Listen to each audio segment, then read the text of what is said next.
สวัสดีครับทุกคนวันนี้ผมทีม KB Boy นะครับวันนี้ผมจะมาสอน Power Move อันหนึ่งที่น่าสนใจมาก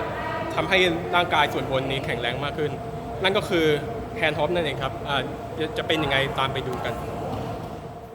Keep celebrating me.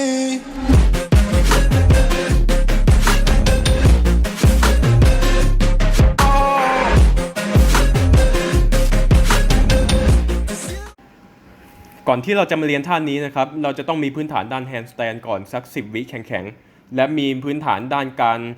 ควบคุมการบาลานซ์ก็คือถ้าเราจะตกไปข้างหน้าให้เรากดปลายนิ้วถ้าเราตกไปข้างหลังให้เรากดด้วยฝ่ามือนะครับสำหรับขั้นตอนแรกในการฝึกท่านี้นะครับให้เราเตะ Handstand เข้าหากำแพงแล้วค่อยๆเลื่อนเอาขาส่วนล่างลงแต่เข่าไม่ต้องพับสุดก็ได้ครับแต่ให้เกรงขาส่วนบนไว้ไม่ให้เคลื่อนไหวไปข้างหน้าหรือข้างหลังเยอะเกินไปหลังจากนี้ให้เราลองเอามือห่างกำแพงมากขึ้นแล้วตอนขาลงให้เอาปลายเท้าช่วยพยุงตัวกับกำแพงไม่ให้ล้มและเสร็จแล้วก็เอาขาขึ้นเหมือนเดิมครับสำหรับคนที่ handstand ได้โดยที่ไม่ต้องใช้กำแพงเรามาลองฝึกเลี้ยงตัวกันเราก็จะสังเกตได้ว่าส่วนสะโพกนั้นจะไม่เคลื่อนที่หน้าหรือเคลื่อนที่หลังเพราะว่าเราจะเกรงหน้าท้องไว้ไม่ให้สะโพกเคลื่อนที่ครับและในจังหวะที่พับขาลงสมดุลจะเปลี่ยนไปด้านหน้าเราจะใช้เข่าโน้มไปด้านหลังเพื่อดึงสมดุลกลับมาที่ตรงกลางครับแต่ถ้าเราไม่เกรงหน้าท้องหรือพับขาไม่ถูกต้องสิ่งที่ตามมาคือเข่าเราจะตกมากเกินไป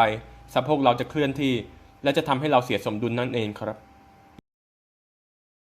ขั้นตอนที่3นี้จะเป็นการฝึกกระโดดเข้าท่า handstand โดยจะมีจุดสำคัญอยู่2จุดนั่นก็คือการกะเวลาและการล็อกไหล่ในการกะเวลากระโดดนั้นถ้าเราดันเร็วไปขาเราจะตามมาไม่ทันแล้วตัวจะตกที่เดิม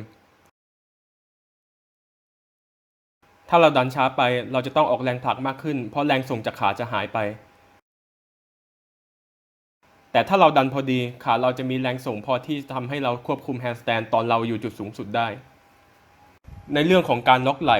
ถ้าเรางอแขนในขณะที่โดดแสดงว่าเราไม่ได้ใช้กล้ามเนื้อไหล่ผลักพื้นอย่างถูกต้องจะทำให้กล้ามเนื้อแขนรับน้ำหนักมากไปและทำให้ตัวเราทรุดลงได้ครับ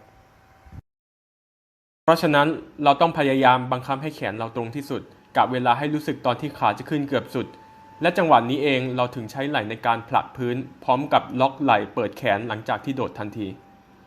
การเกรงหน้าท้องเหยียดขาตรงในตอนสุดท้ายนั้นจะทำให้เราอยู่ในรูปของ handstand ได้อย่างมั่นคงครับจับความรู้สึกให้ได้ว่าตัวตรงและขาลอยไร้น้ำหนักอยู่ประมาณ3วินาทีจะได้เป็นพื้นฐานในการเลี้ยงตัวทำ hand hop ในขั้นตอนต่อไปครับตอนนี้เราเริ่มจะมาฝึกท่า hand hop กันอย่างจริงจังแล้วนะครับเรามาดูกันว่า hand hop 1 ครั้งนั้นเราจะต้องควบคุมอะไรกันบ้างตอนเริ่มท่าให้เราพับขาส่วนล่างลงโดยที่พยายามเกรงหน้าท้องบังคับร่างกายส่วนอื่นให้อยู่กับที่เหมือนที่เราได้ฝึกก่อนหน้านี้หลังจากนั้นให้เหยียดขาตรงพร้อมกับดันพื้นด้วยไหล่ในเวลาเดียวกันเพราะในท่า hand hop แรงส่งกระโดดขึ้นจะมาจาก2ที่ก็คือขาที่เหยียดตรงกับไหล่ที่ดันพื้นและที่สำคัญนะครับคืออย่าลืมขาเด็ดขาดถ้าไม่อยากเป็นปลาโลมาเกยตื้นอันนี้ผิดกันบ่อยมากสำหรับคนที่ยังกะจังหวะไม่ถูกเราสามารถทำท่า hand hop ใกล้กับกำแพงได้เช่นกันโดยใช้กำแพงช่วยให้เรากลับไปที่ท่า handstand ก่อนที่จะทำ hand hop ครั้งต่อไปถ้าเรารู้สึกว่าจะล้มไปข้างหน้าให้เรากดปลายนิ้วตอนกระโดดจะทำให้เราโดดไปด้านหน้าเล็กน้อยและเป็นการแก้สมดุลดึงตัวไปด้านหลังให้ตัวกลับมาตั้งตรงการล้มไปด้านหลังก็เช่นกันให้กดฝ่ามือตอนกระโดดแต่ให้เพิ่มการงอแขนเล็กน้อยแต่ให้ระวังว่าการแก้สมดุลด้านหลังจะยากกว่าเพราะเราต้องใช้กำลังแขนงอแขนเพื่อดันพื้นดึงตัวเองไปด้านหน้าขั้นตอนสุดท้ายนะครับจะเป็นการต่อการกระโดดให้ต่อเนื่องเป็นท่า hand hop กันตอนฝึกท่านี้ใหม่ๆจุดที่ผิดกันบ่อยก็คือการขึ้นท่าแล้วไม่ยอมเกรงหน้าท้องและเหยียดแขนตรงทำให้ตัวเราขึ้นไม่ถึงจุดสูงสุดและตัวล้มกลับไปหลังจากกระโดดได้ 2-3 ครั้งการเข้าท่า hand hop แนะนำว่าควรเริ่มจากการกระโดดเข้า handstand ด้วย2 เท้าเมื่อเราจับจังหวะให้สะโพกเราอยู่เหนือมือพอดีนั้นให้เราเตะเท้าขึ้นฟ้าและเหยียดตัวตรงและให้ใช้ไหล่ดันพื้นเหมือนในขั้นตอนที่แล้วเพื่อส่งร่างกายขึ้นบนเสร็จแล้วให้พับขาทันทีที่มือถึงพื้นและกะเวลาตัวเองเหยียดตัวตรงกระโดดครั้งต่อไป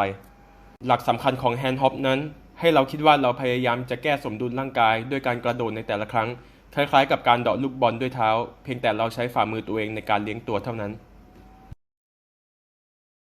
เมื่อเราฝึกท่า hand hop จนชำนาญแล้วเราสามารถลองฝึกขึ้นท่านี้ด้วยวิธีอื่นได้ หรืออีกทางเลือกหนึ่งก็คือเราพยายามต่อท่าแฮนด์ฮอปมาจากท่าอื่นและทดสอบว่าพื้นฐานแฮนด์ฮอปเราดีพอที่จะต่อคอมโบได้หรือไม่อีกอย่างที่น่าลองก็คือการอยู่ที่ท่าแฮนด์สแตนหลังจากที่ทำแฮนด์ฮอปซึ่ง3อย่างนี้จะฝึกให้เราควบคุมท่าแฮนด์ฮอปได้อย่างดียิ่งขึ้นเป็นอย่างไรกันบ้างครับสำหรับแฮนด์ฮอปที่ผมสอนไปนะก็อาจจะมีประโยชน์ไม่มากก็น้อยนะครับแต่ท่านี้ขอให้ฝึกฝนบ่อยๆนะครับอย่าท้อเพราะว่าท่านี้ผมก็ใช้เวลาฝึกนานเหมือนกันเป็นเดือนครับไม่ใช่เป็นวันนะก็สำหรับคนที่สนใจในคลิปต่อๆไปเนี่ยขอให้กดไลค์กดแชร์กด Subscribe 3 อย่างนี้ให้ผมชื่นใจแล้ววันนี้ผมทีม KB Boy ก็ลาไปก่อนครับสวัสดีครับ